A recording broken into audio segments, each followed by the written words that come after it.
this one couple actually that's located in Chicago, where they got under contract to purchase a home, wired $200,000. Everything was looking like it was going great. And then all of a sudden they find out that all of the transfer paperwork, if you will, for everything to be transferred over to them, was not in place for them to be able to take ownership of the property.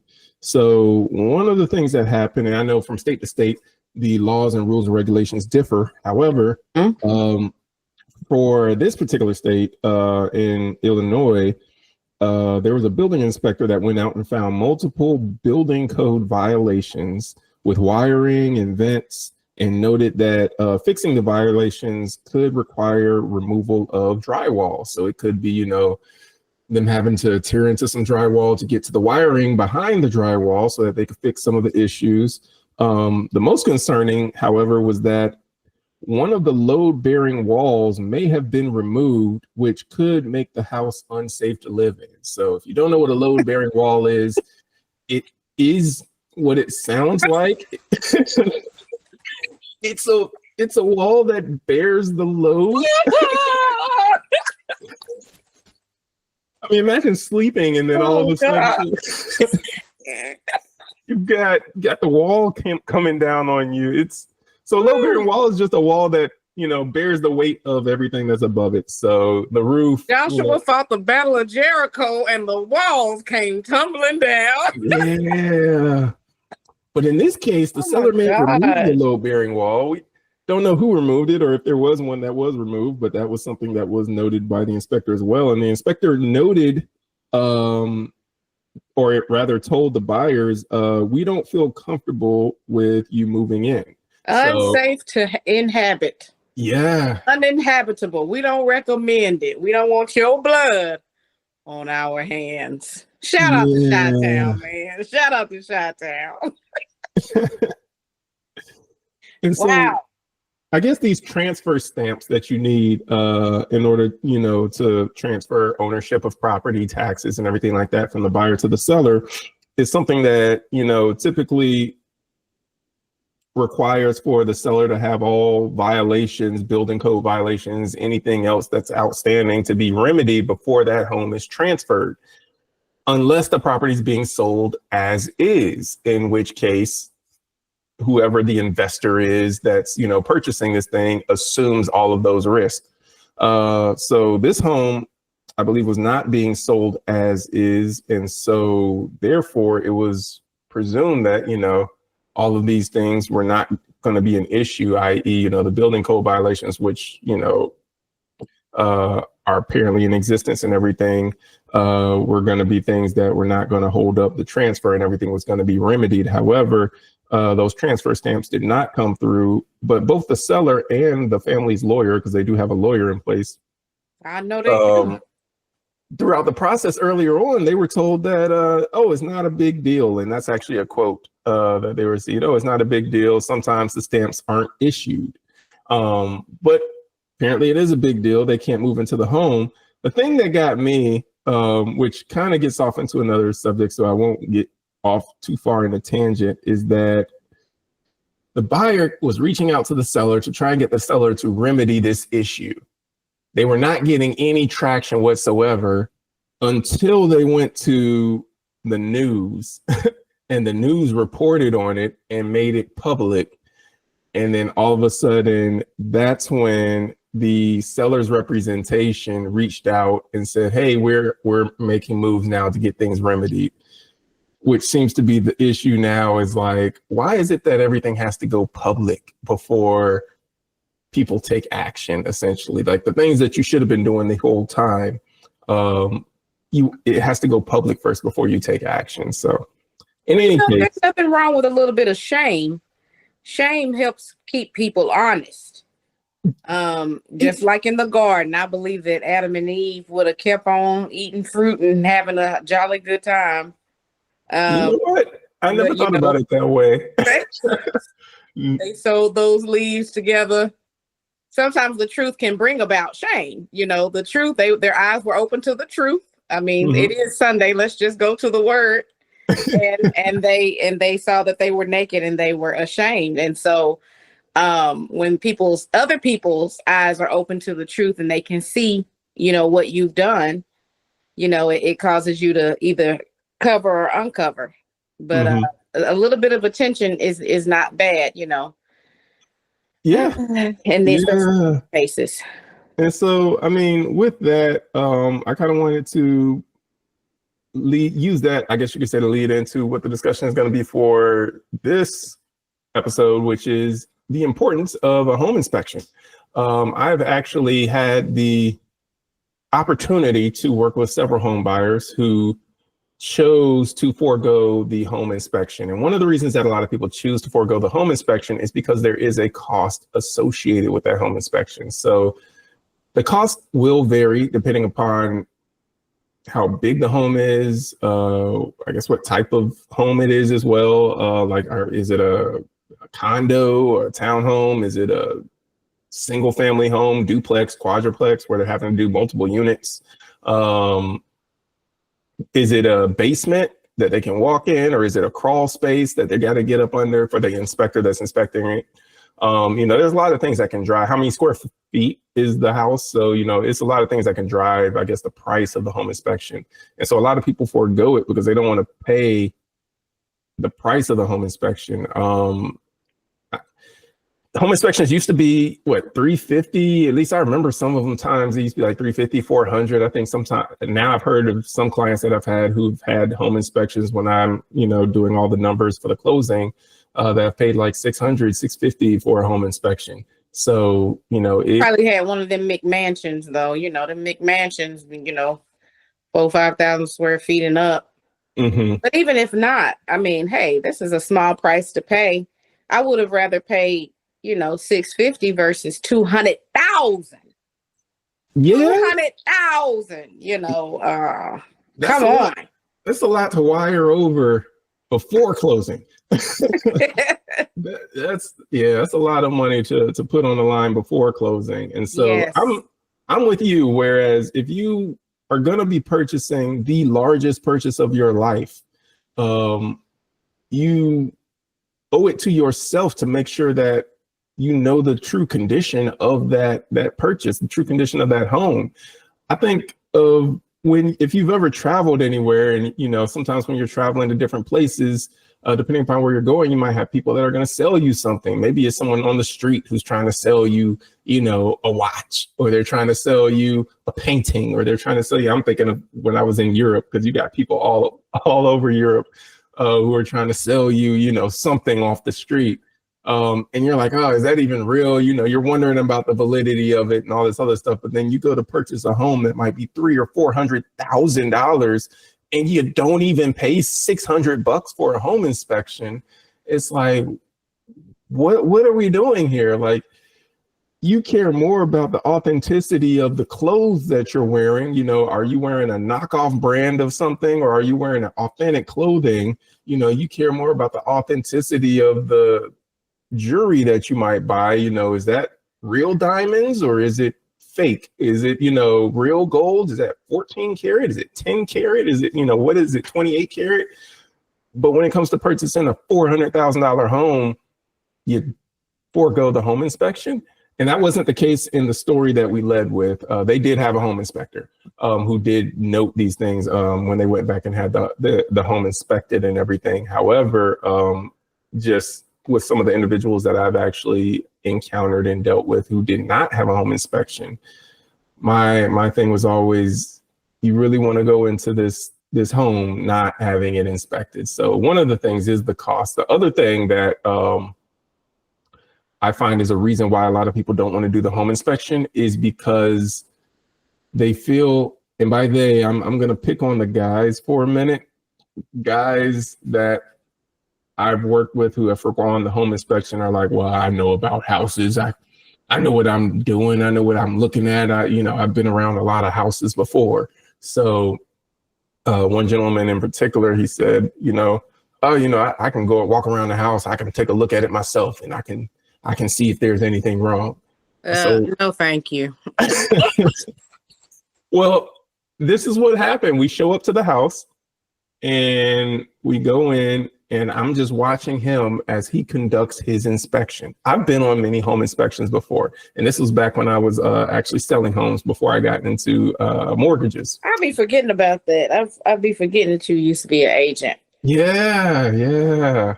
And so it was this was when I was selling homes before I ever got licensed as an originator. And we go into the house and I'm watching him as he conducts his home inspection. And he's looking around. And I've been on plenty of home inspections before, so I kind of knew the things that they do and everything. He's looking around at the ceiling, probably for water spots to see if there's any roof leaks or anything. I'm like, okay. And then he looks around outside. And then he goes to the HVAC system and he looks and he's like, do you know what year this thing is? And I'm like, do you know? No, do you know? My assumption is at least has like a model or service number or something in the serial number. I'm not a home inspector, sir.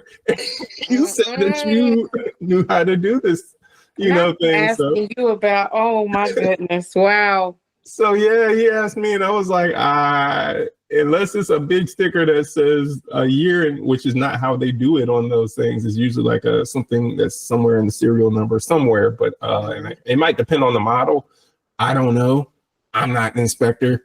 Don't really care to make it my job to figure out the year of. There are other people that have that specialty. But yeah, he was asking me that, and I was like, okay. And then he went on and he cut the water on in the sink. And then he cut it off. What a disaster. Walked to the bathroom, cut the water on, cut it off. And I'm like, okay.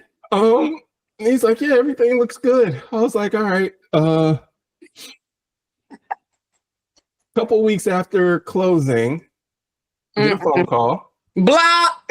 And I don't want to hear it. I don't want to hear it. Yeah. So get a phone call and he's like, hey, so the HVAC system is not working. I was like, won't cut on? He's like, yeah, no, like the whole thing, like just won't cut on, not working. And so I was like, oh, okay. Sounds like you need to get someone out there who can take a look at it and repair it. What were you supposed to do about that, Frederick? I didn't even know what year it was or how to find it. So I'm like, you know what? Sounds like you need to get someone out there to repair it. But in any case, yeah, I was like, he was wanting to know, so is the house under warranty or are we? I was like, well, so no, you removed the warranty because you wanted to make your offer more competitive since it was a multiple offer situation. And so I was pushing for you to have a home inspection and you didn't want to take that route. So the best course right now is to have someone go out there, HVAC technician, take a look at it, tell you what's wrong with it and what needs to be done to repair it and how much it's going to cost. But just one example, I don't know how that ended up faring in the end because I did not hear back from him after that. But and I hate it for him. I don't like people to immediately move in a house and experience issues at the forefront right after you've just purchased this home. Yeah. However, I also advise people to take measures to make sure that they are getting a solid investment. And so this was a case in which that was not the case. Waiving the home inspection, no good realtor is going to advise their client to do that. Even in a multiple offer situation, it's like, I always tell my clients, if this home is for you, you're going to get it. Mm-hmm. If not, then it's not. And that means that there's something better for you. But sometimes that doesn't work because some people just want what they want. And in a multiple offer situation, when you're trying to make yourself more competitive, I understand that. And the issue is not, did the person get an inspection or not? Did they waive their inspection or not? Because the client is going to do what they want to do. Mm-hmm. The issue is, as an agent, all right, I told you, I advised you how I was supposed to advise you, but whatever you want to do, baby, you in the driver's seat. Mm-hmm. If you press the gas, I'm gonna be right there along with you. If you press the brakes, I'm gonna be right there along with you to represent you.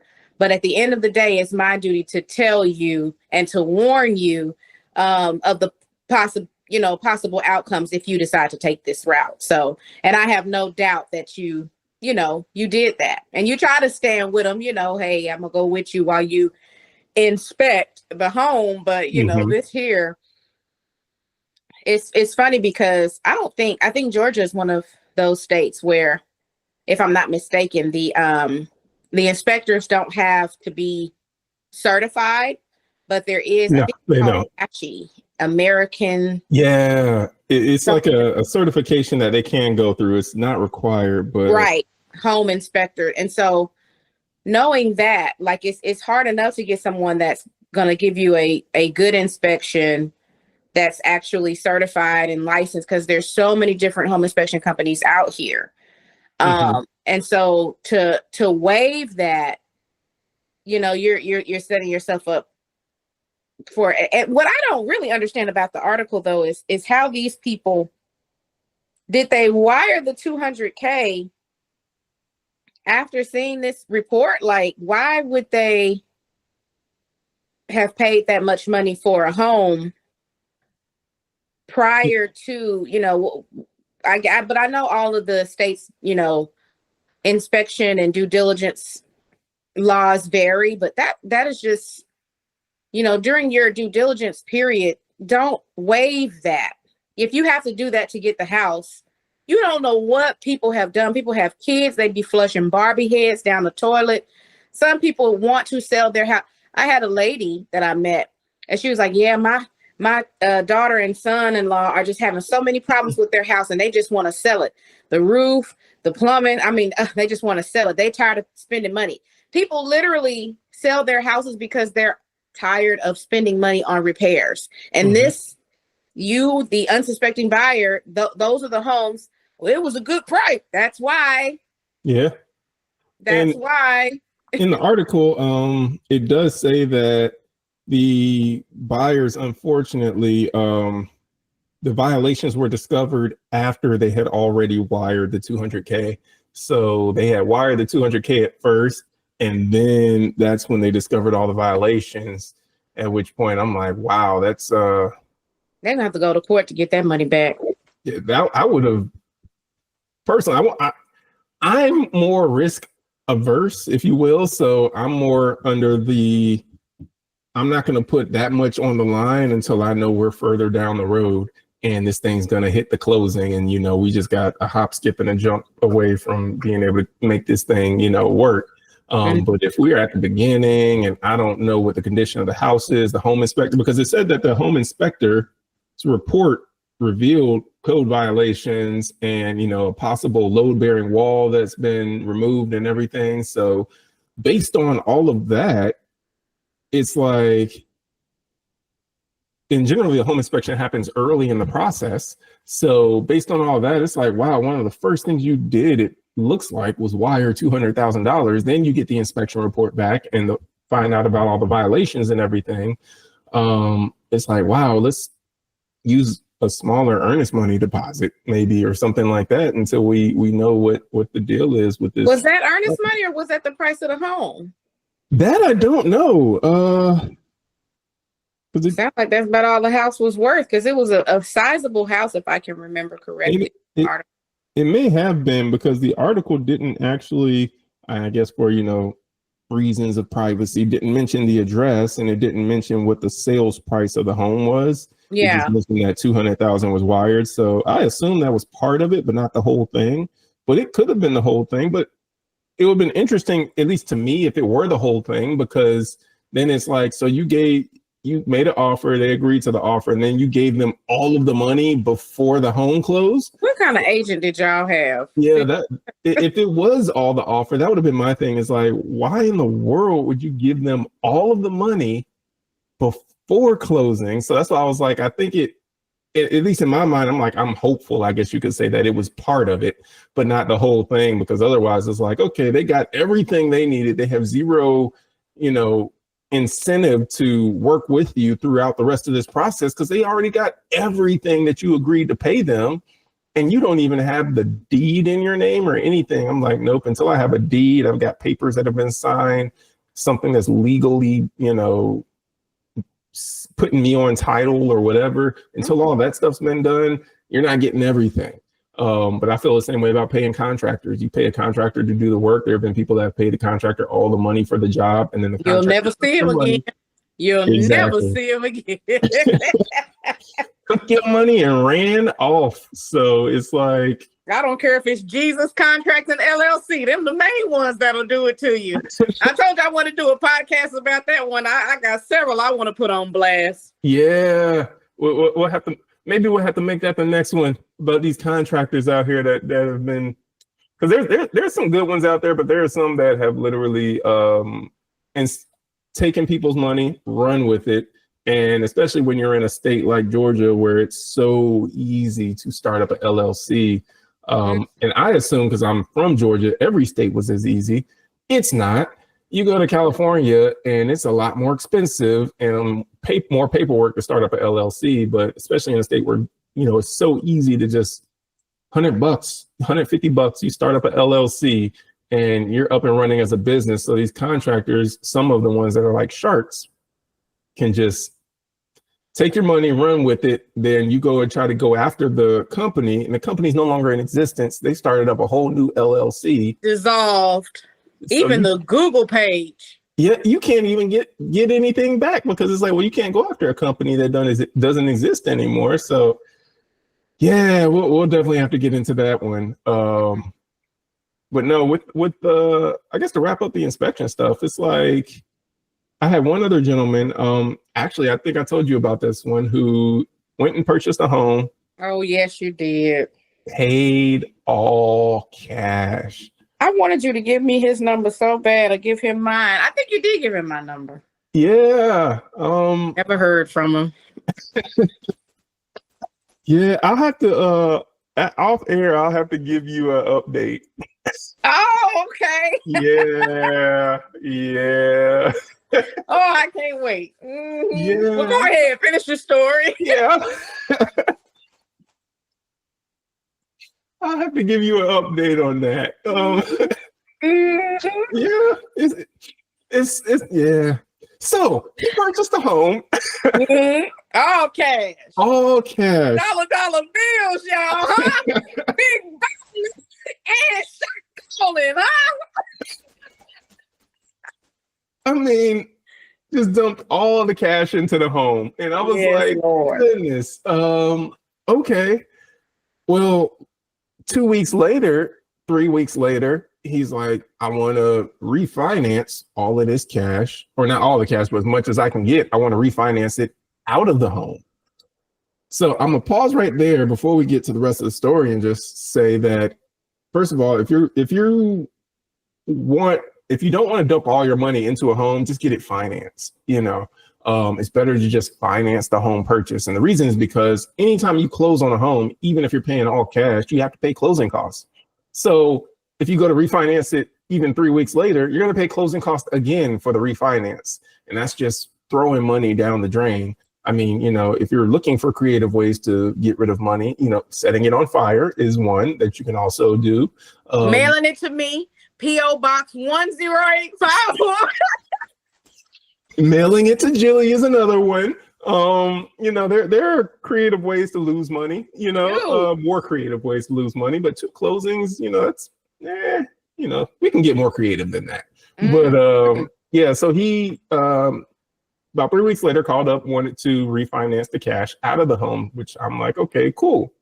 But the part that I wanted to get to with the story is that I also get another call about 4 weeks after he purchased the home, 3 or 4 weeks after he purchased the home. And he let me know, hey, so I'm smelling gas in the home. And I'm like, okay, I'm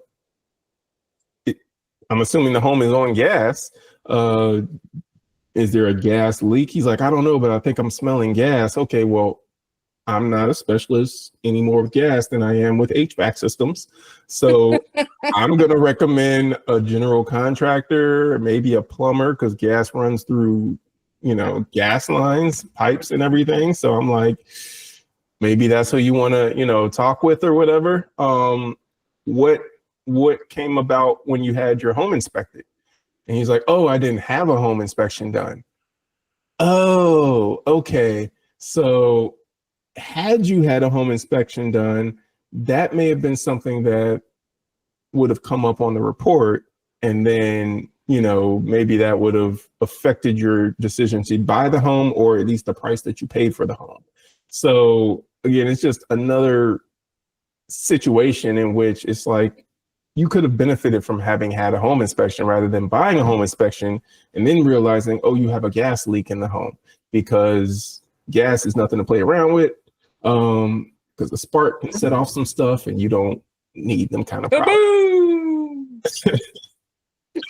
So yeah, I mean, moral of the story, spend the 500, 600, 700 bucks, whatever it costs to get the home inspection, because it's just going to save you much more time in the long run. Yeah, I have a property that has been under contract a couple of times.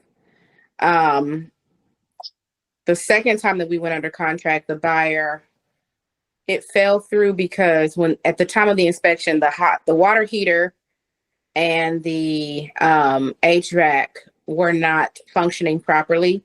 They worked, but they weren't functioning properly. And the buyer was not a first-time home buyer, and I feel like I may have told this story already, but basically the buyer was like this, she wants the seller to completely replace the water heater and the HVAC or else no deal. Mm-hmm. And an HVAC is a water heater is about $500. To get it installed is about $350-ish for 40-50 gallon tank. Mm-hmm. And then a HVAC system can run you between 28 to $4,000, 2,800 to $4,000, just depending on the type of system, how many tons the outside condenser is, and all of this.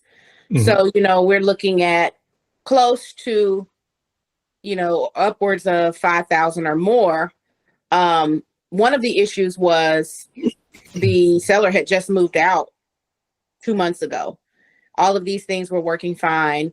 The daughter had put the water heater on vacation mode and forgot to take it off, and we didn't tell the inspector. And the inspector, really all you had to do was look at the dial and just turn it. But the inspector, there's this one inspection company, I'm not going to put them on blast, but they are deal-killing inspectors. They are a kind of a larger company, and anytime I see them about to do an inspection, I already know, well, we fix to either get asked for a whole bunch of credits and reduction in price, or the deal is about to die. Anytime I see them, but Yeah.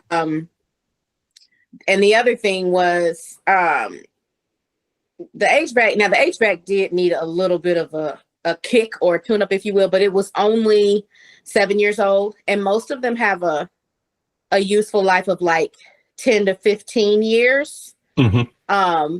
Water heaters have a useful life of about 10. Now, my client's water heater was 23 years old. However, oh, you got your money's worth. Yeah, it was still working. And so, we were like, okay, we can give a home warranty or provide a credit for that, but we're not completely replacing the HVAC because it was obviously just working enough for her to be living in the home and be just fine. So, of course, that deal fell through.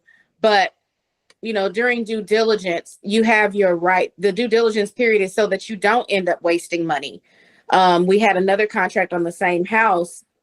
And, after the inspection, they were like, inspectors have all sorts of tools. Like they have these guns that measure moisture for water stains to see if they're old or if they're currently leaking.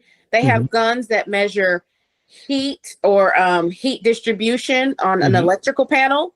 And so one thing that with the inspection report, and it's funny because the same house gets inspected by different companies and they all come up with different things, and the buyers, certain different things are important to different buyers.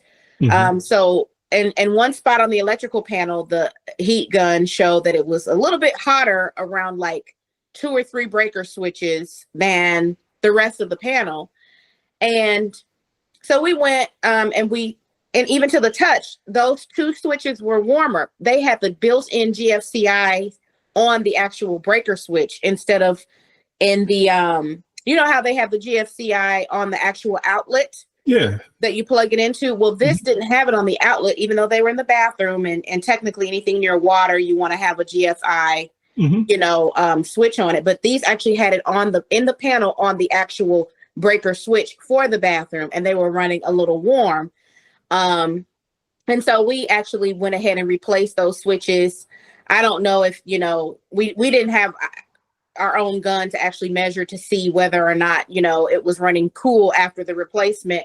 But the buyer actually wound up still not going through with the purchase of the house, but not because of the things, anything that if the inspection report says there are 13 major issues and the buyer only is bothered by 4 of them, and all they ask for is 4 of them to be repaired, that's what I advise my clients to do.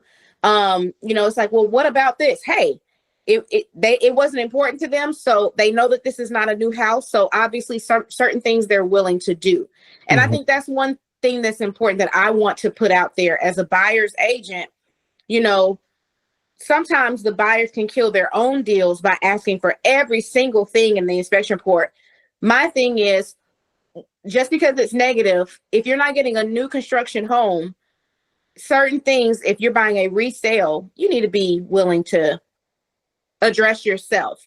But if it's something that you feel like is that you either shouldn't have to do or it's going to be too costly for you to repair, and it's you absolutely feel like if this is not done, I cannot proceed, then go ahead and put that on your amendment to address concerns. But I just, like I said, people do all kinds of things in these homes, and an inspection, even on your inspection reports, you'll see where they say we do not guarantee anything, we do not warranty anything, because they can't. Unless they tear all the walls out and rip the house down to the studs, put cameras down all the pipes, even a home inspection is not going to 100% guarantee that you're not going to have to replace something right after you move in, that you're not going to have some sort of structural issues or whatever, but it can at least give you some sort of insight. And some insight is better than no insight. So, I even on a new construction, and this is what I was talking about just before you hit record, new construction homes oftentimes have more issues than homes that have been lived in. Why? Because the homes that have been lived in, people have already used the system, so they know, okay, this is happening, that is happening. But with new construction, everything's just starting to get used for the first time. Now, the advantage that you have is the builder's warranty, the 210 home buyer's warranty, 2 years labor or materials, and then 10 years systems and whatever. That's very important. I think the sweet spot is not buying a really, really old home that may have been rehabbed, and not buying a really, really new home, but buying a home that was recently built, like in the 3 to 5 year range. Yeah. That's the sweet spot for me. Y'all already know what's going on with it. It's been lived in. Yeah, and, you know all the issues, which toilet's going to flush when you flip the light switch. Yeah. And it's nothing that's too bad or too worn. The pipes, the systems, the drains, everything is still pretty much in good working order. So, but yeah, man, I feel bad for these people, but I really want to reiterate, anybody else that got about 200,000, they just want to give away, please send it to P.O. Box 10854. I will help you never see money again if that's what you want to do. I'll be happy to. Yeah, no. I will say, like you alluded to, home inspections so a home inspector's job is to identify all of the issues that they see within the home. And like you said, everything that shows up on a home inspection report does not mean you need to go to battle with the seller to get it fixed. Some stuff is just what it is. You can have a home inspection on a new construction and you'll find issues. It doesn't mean, okay, now it's time to go to war, it's time to go to battle with, whatever else to get this thing remedied. Like, no, maybe you just need to, let it be what it is. So major stuff, like code violations, yeah, let's get that remedied. Load bearing wall that's been removed, yeah, let's get that taken care of, because that Yes. we're talking about safety hazards here. If you got mold issues, yeah, let's get that taken, let's get that taken a look at. But if it's like, oh, you got chipped paint, yeah, if the home was not built before 1978, it's not lead based paint, so maybe you're fine just painting over it. If it's some chip paint on a home that was built in the 90s, you're probably good. If it's something small, cosmetic things, those are things that you probably don't worry so much about. They're going to be cheap fixes, maybe a couple $100, or even cheaper if you do it yourself. Yes. So yeah, just realizing that everything on a home inspection report, a home inspector is looking for all the issues they can possibly find, and they're going to present that to you in a report. Your job is to go through it with your real estate agent so that you can know this is important, this is important, this is not as important, and they can help walk you through these are the things that we should go back and ask for, either concessions so that you can make the repairs, or ask for them to make the repairs before we even purchase the home. Because I think people need to understand that a list that is too long can actually discourage the seller. And even though once the seller, in Georgia anyway, once the seller signs their name on the dotted line, they cannot just cancel the contract for any reason. The buyer is basically has the say so as to whether or not they can cancel the contract, because if the seller does cancel for no reason, the buyer can then sue the seller for what's called specific performance and make you sell now at that point. But one thing that the sellers do have in their back pocket is, if this is super important and you're going to make it a big issue as the buyer, all I really have to do is just refuse to fix it. You can take it as is, but I don't have to actually agree to anything. Now, if I really want to sell the home, I'll be cooperative. But uncooperation is one of the main ways that if a buyer chooses to ask the seller to fix stuff that's not, like we had this particular buyer. Now, thankfully, my seller's ex-husband was a contractor and really, really good at things. So we saved a lot of money on these different repairs that they were asking for. But there were two spots from earlier, like 2 years ago, the roof was replaced and there was, a couple of water stains still. And but they were completely dry according to the inspector's little moisture gun. But it was just the look of it, I guess. And so he just painted over it. And even the inspection report said, this is dry. No, it's not currently, there's no current moisture, but there's still a stain. And it was just the look of it, I guess, that bothered the buyer. And we didn't even paint the whole ceiling. It was just those two spots that were maybe the size of a dinner plate. And, certain things like that, the seller could have pushed back on, but, I was like, that's not even important. So as the buyer's agent, had I been their agent, I would have been like, well, that's not a super huge important issue, but she already had the paint, the brush, everything's already there at the house. So it really wasn't that big of an issue.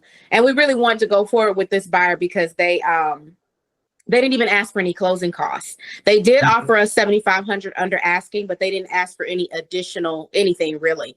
And the reason why the contract fell through was because the HOA didn't allow rentals. So I was like, so we're back on the market again. But yeah, it's a tough sell out here, but hopefully your agent is I think a lot of what goes on with the inspection report just has to do with the experience of your agent. Because I've seen deals fall through, like, actually, it takes a long time to sit up and write line for line everything that the inspection report. I would rather write a 2 or 3 line amendment to address concerns rather than 15, because I've actually, in my less experienced days, had sellers be like, I'm not fixing all that. No, and then I've also had sellers ask, well, does your buyer have any money? Like, y'all are asking for the whole pot and the kitchen too. Like, come on now. I can answer that question, even though I have no idea who the buyers are in this market. No. I cannot tell you the number of buyers that I come across as a loan officer who, when I'm looking at income, debt, and everything, and it's like, hey, so do you have money saved up for down payment and closing costs? No. Well, I Or was hoping Georgia Dream and yeah, I was like, well, that's not gonna cover it. We're gonna need some more help. Or I'll get the advice like, well, I mean, I got about 1,500. I'm like, okay. listen. 1,500 won't even buy you the furniture to fill out this place. But yeah, people do not save money in this country. Everything is like, we were just hoping to borrow it, or we were just hoping for a grant, or we were just hoping for, whatever else. And I mean, the down payment assistance is there for people who need it, but realize it is down payment assistance. It's not down payment coverall. It's not, down payment, you don't need nothing else. Like, it is assistance. It means it's going to assist what you have. But I think so many people have it in their mind that they can purchase a home with like little to no money, and you can, but that's not going to necessarily be your story. And if you want it to be your story, you might not necessarily get the home that you had in mind when you were shopping online looking for a home to purchase, because what ends up happening is that a lot of people, they're looking online and like, oh, I want the $350,000, what so-and-so, or the $400,000 so-and-so. It's like, okay, you have any money for down payment and closing costs? No. Okay, so I can get you down payment assistance. We still need to figure out closing costs. And, how much your closing costs going to be? Well, for the home you're looking at, all the stuff that's going to be factored in with the taxes and the insurance that we're going to estimate for that home, we might be looking at about $11,000, $12,000. Oh, what? 12,000? It's like, yeah. So if you don't have the money, if you have a 401k, you can take it out your 401k because you can use that money to purchase a home without having the penalty. Or you can negotiate it with the seller, and like 99 times out of 100, everyone's like, oh, well, we'll just negotiate and see if the seller can purchase it. Okay, well, we'll see if a seller wants to give up $12,000 that they would otherwise be receiving out of their own money to just give it to you. Because let's say if someone were going to pay you $50,000 in, equity that you're going to receive from the sale of your home, and then a buyer says, "Oh, we need 12,000 of that so that we can purchase your home," and so now you're going to get $38,000 instead of 50. All right, would you be okay with that? I had plans for that money. Like, would you be okay? Okay, yeah, I'm still getting 38. You can add a 12,000. Like, that's the battle that you're looking at here. When it comes to, what you're asking a seller to give you for closing costs. But same thing for repairs as well, because that's still money out of the seller's pocket. The seller's making repairs for a home that they're no longer going to be living in. Some sellers are like, well, I don't want to give you any money. You can just pay what I'm offering as is, or I'll find someone else who will. Yes. Or, you might be like, well, give me some concessions. Again, that's still money out of my pocket that they're going to have to give you to make all of these repairs. So just be strategic in the repairs that you're going to ask for. I wouldn't ask for everything under the sun. I would just stick to stuff that is posing safety issues, sanitary issues, i.e. if there's mold infestation or, termites or whatever in the house. That's some stuff you want to get remedied. Have a wood infestation report or a termite report done, or something. Those are the things you want to get remedied. But if it's some cosmetic things, let's a leaky faucet, like the faucets are original. You're gonna replace those anyway. Stop it! Don't do it. Leaky faucets are easy to fix. Like, don't even worry. Let that thing drip, and then just go fix it for like $100 or $200 and be done with it. Like, leaky faucets are not a big deal. A leaky pipe, that can be a big deal. If you got the pipe that's leaking, yes, you want to get that fixed. The faucet's leaking, no, you can replace that easily. So yeah. In any case, I think that just about wraps it up. I mean, as far as, the importance of just having a home inspection, making sure that you don't put $200,000 down up front before you even know what the true condition of the home is.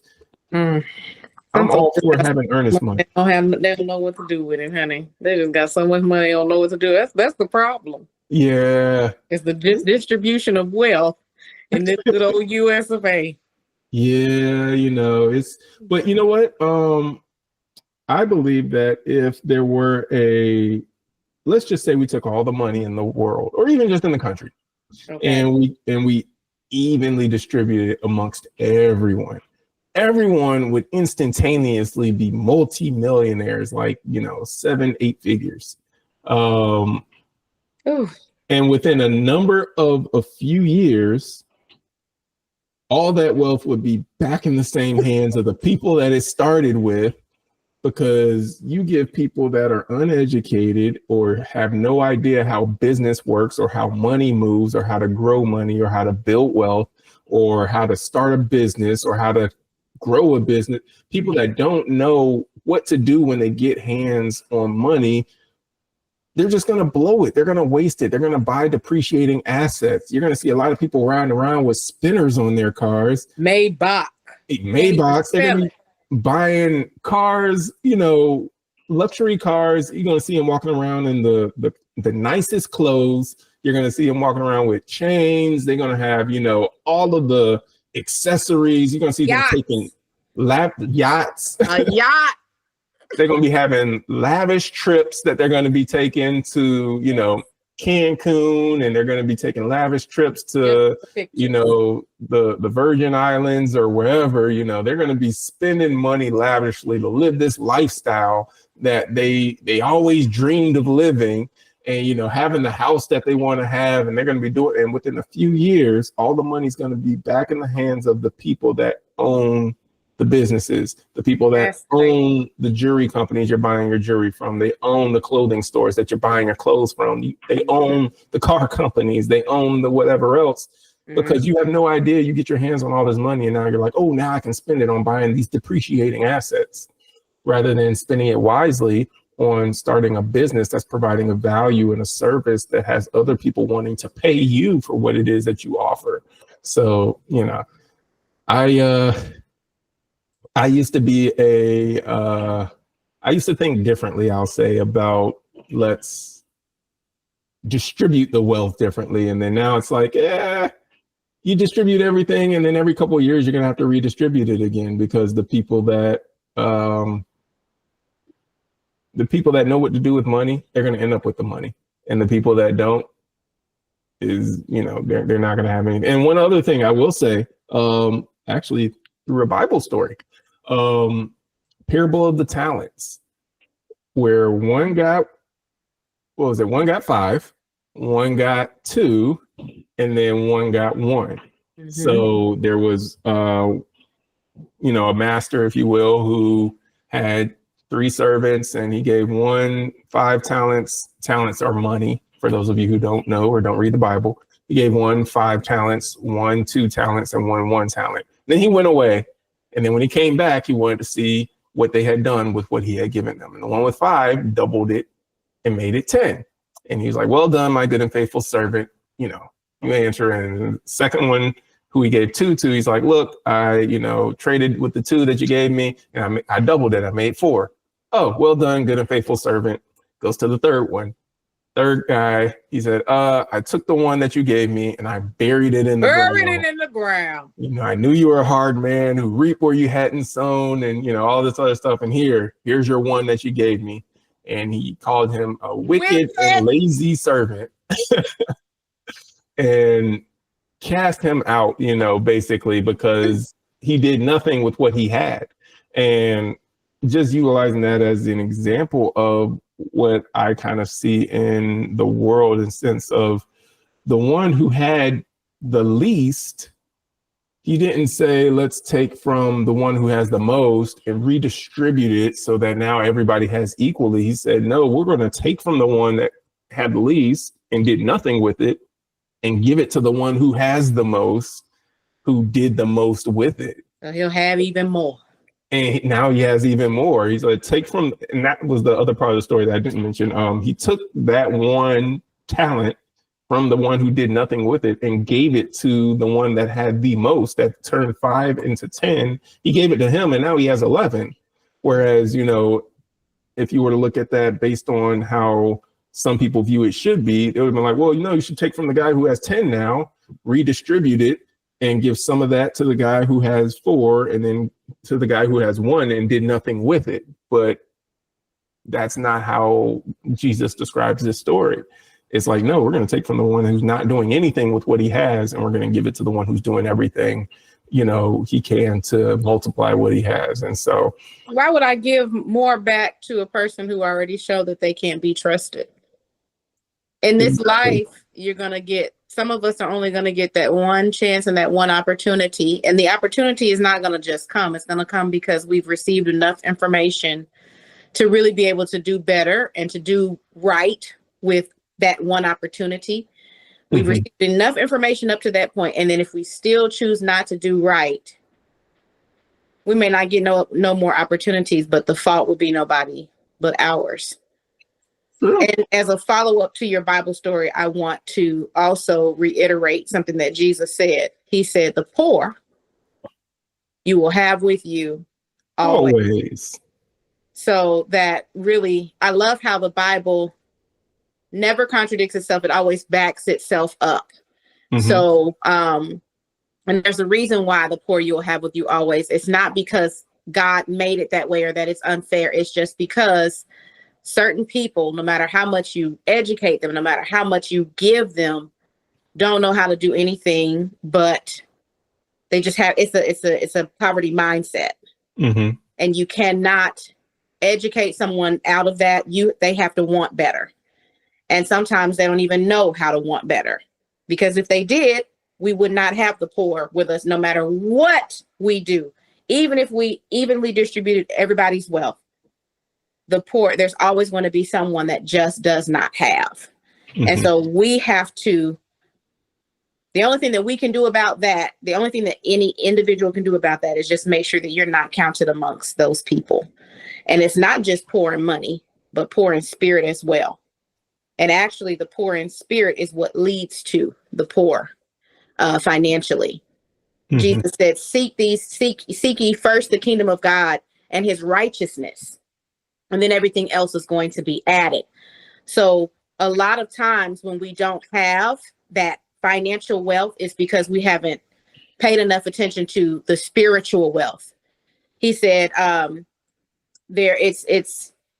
it's woe to the people basically who are rich in material things, but then they're not rich towards God.